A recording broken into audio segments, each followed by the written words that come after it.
Hi. നമ്മൾ കടലക്കറി എന്ന് കേട്ടിട്ടുണ്ട്. തേങ്ങ അരച്ച കടലക്കറി, തേങ്ങ അരയ്ക്കാത്ത കടലക്കറി, അതേപോലെ തന്നെ കടല പല രീതിയിൽ ഉണ്ടാക്കിയിട്ട്.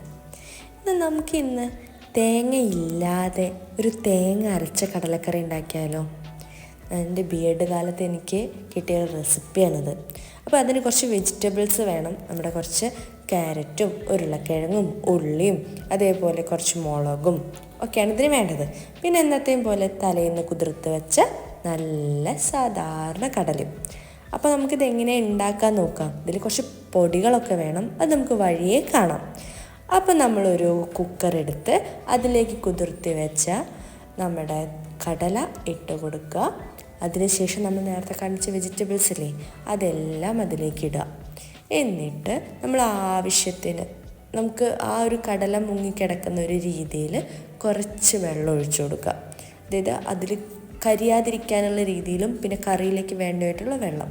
അപ്പം നമ്മളിവിടെ ഒരു 1.5 കപ്പ് വെള്ളമാണ് ഒഴിച്ചത്. എന്നിട്ട് അതിലേക്ക് നമ്മൾ കുറച്ച് ഗരം മസാലപ്പൊടിയാണ് ആദ്യം ഇടുന്നത്. ഈ ഗരം മസാലയുടെ സ്മെല്ല് ഭയങ്കര ടേസ്റ്റായിട്ട് നമുക്ക് കിട്ടും. പിന്നെ കുറച്ച് മുളക് പൊടി, അതുപോലെ തന്നെ കുറച്ച് നമ്മുടെ മഞ്ഞൾപ്പൊടി, ഇതിലേക്ക് വേണമെങ്കിൽ നമുക്ക് കുറച്ച് മല്ലിപ്പൊടി ഇടാം, പക്ഷെ ഞാനിവിടെ ആഡ് ചെയ്തിട്ടില്ല. പിന്നെ നമ്മൾ കുറച്ച് ഉപ്പിടുക ആവശ്യത്തിന്, ഒരു 1.5 സ്പൂൺ അല്ലെങ്കിൽ 1.5 സ്പൂണ് ഉപ്പൊക്കെ ഇട്ടിട്ടുണ്ടാവും. എന്നിട്ട് അത് നല്ലതുപോലെ മിക്സ് ചെയ്യാം. മിക്സ് ചെയ്തതിന് ശേഷം നമ്മൾ ഇതൊരു ഫുൾ ഫ്ലെയിമിലേക്ക് വെക്കുകയാണ് ചെയ്യേണ്ടത്.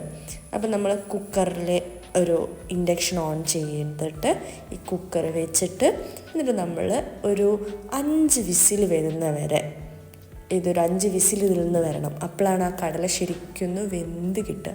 അങ്ങനെ ഒരു 5 വിസിലടിച്ച് നല്ലതുപോലെ വെന്ത് നമുക്ക് എന്ത് കിട്ടണം, ഈ കടലയും അതേപോലെ നമ്മുടെ ക്യാരറ്റും എല്ലാം വെന്ത് നല്ല വൃത്തിക്കാക്കി കിട്ടിയതിന് ശേഷം നമ്മൾ ഇതിൽ വിസിൽ കഴിഞ്ഞ് അതിൻ്റെ ആവിയൊക്കെ കഴിഞ്ഞ് നമ്മൾ ഓപ്പൺ ചെയ്യാം. ഓപ്പൺ ചെയ്യുമ്പോൾ നമുക്കിപ്പം നമ്മൾ കുറച്ചിങ്ങനെ ഡ്രൈ ആയി കിടക്കുന്ന പോലെ ഫീൽ ചെയ്യും. ഡ്രൈ ഇൻ ദ സെൻസ് ക്യാരറ്റൊക്കെ അതേപോലെ കിടക്കും. അത് നമ്മൾ ജസ്റ്റ് ഒന്ന് നമ്മുടെ സ്പൂണോ കയ്യിലെന്തെങ്കിലും വെച്ചിട്ട് നമ്മളൊന്ന് ഈ ചതച്ച് കൊടുക്കുക എന്ന് പറയില്ലേ, അങ്ങനെ നല്ലവണ്ണം നമ്മൾ പ്രസ് ചെയ്ത് ഇളക്കി കൊടുക്കുക. അപ്പോഴേ നമ്മളുടെ കറിയിലേക്കുള്ള എസൻസ് അതിലേക്ക് ഇറങ്ങുള്ളൂ. അപ്പം നമ്മുടെ ഉരുളക്കിഴങ്ങൊക്കെ ഓൾറെഡി വെന്തിരിക്കും. അപ്പം നമ്മളിങ്ങനെ സ്കാഷ് ചെയ്യുന്ന സമയത്താണ് അത് കുറച്ചും കൂടി കറിയിലേക്ക് ഇഴുകിച്ചേരാം.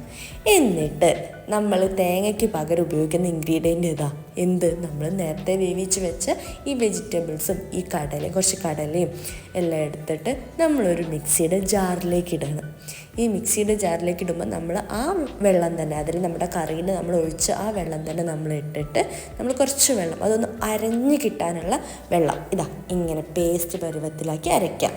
എന്നിട്ട് വീണ്ടും നമ്മൾ ഇതിലേക്ക് എന്ത് ചെയ്യാണ്, നമ്മൾ ജസ്റ്റ് ഒന്ന് ഇതിലേക്ക് ആഡ് ചെയ്ത് നല്ല രീതിയിൽ മിക്സ് ചെയ്തെടുക്കുകയാണ്. പിന്നെ നമ്മൾ കുറച്ച് വെളിച്ചെണ്ണ ഒഴിച്ച്, അതായത് പാൻ ചൂടായി വെളിച്ചെണ്ണ ഒഴിച്ച് അതിലേക്ക് കുറച്ച് കടുക് പൊട്ടിക്കുകയാണ്. കടുക് പൊട്ടി ഇങ്ങനെ വരുമ്പോൾ നമ്മൾ ചില്ലി ഫ്ലേക്സും കുറച്ച് അതിലേക്ക് ഇട്ട് കൊടുക്കുക. നമുക്കിനിയിപ്പം നമ്മളുടെ സാധാ വറ്റൽ മുളകാണെങ്കിൽ അത് മുറിച്ച് ഇട്ടാലും മതി.